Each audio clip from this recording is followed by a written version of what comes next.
Target ngayon ng Department of Finance at Bureau of Internal Revenue ang ilang restaurant sa Binondo sa lungsod ng Maynila na hindi umano nagbayad ng tamang buwis. Nauna na nilang pinuntirya ang ilang profesional gaya ng mga doktor at abogado na kakaunti rin daw ang binayarang buwis. Nakatutok si Cara David.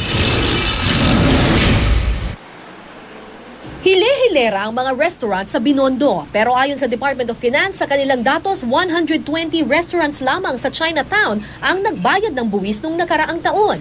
Ang restaurant sa Binondo ang isa sa mga tututukan ng BIR at Finance Department sa kanilang pinalakas na Tax Watch campaign. Napakaliit daw kasi ng binayad na buwis ng mga kainan sa Chinatown kung ikukumpara sa mga establishmento sa Baguio, Tarlac, Legazpi at Cordillera Administrative Region.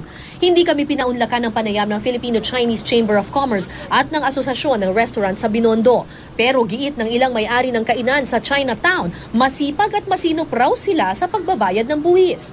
Sabi naman ng Finance Department, seryoso sila sa kanilang kampanya sa pagbabayad ng tamang buwis. Kada linggo, maglalabas daw sila ng full-page ad sa mga pahayagan para isapubliko kung anong sektor ang may pinakamaraming hindi nagbabayad ng tamang buwis o talamak ang tax evasion. Kung titingnan mo yung breakdown, makikita mo kung anong sektor ang tama ang binabayaran, kung sino ang wala doon, no? Para mas mabuti ang aming strategy para makapture lahat yung tamang buwis. Bukod sa lingguhang pagsasampa ng reklamo sa mga hindi nagbabayad ng buwis, may infomercials din daw silang ilalabas. That basically said, these are the number of taxpayer in Davao and in Cebu.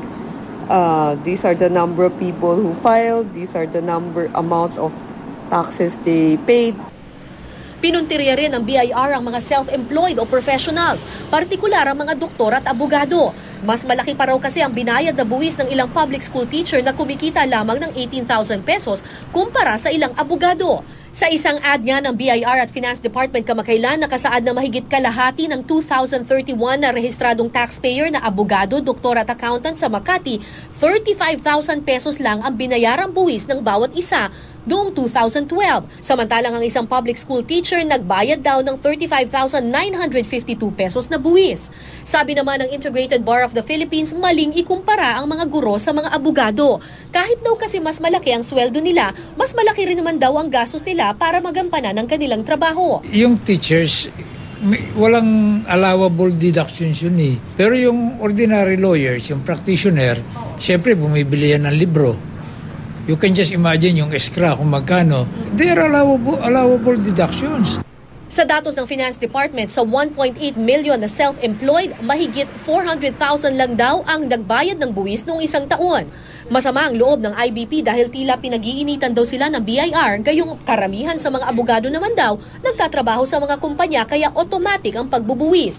May sarili rin daw sistema ang IBP para parusahan ang mga abogadong hindi nagbabayad ng tamang buwis. If they can find any lawyer who did not pay the right taxes or did not declare the right income, and if the evidence is warranted to remove him from the list, then we will do it.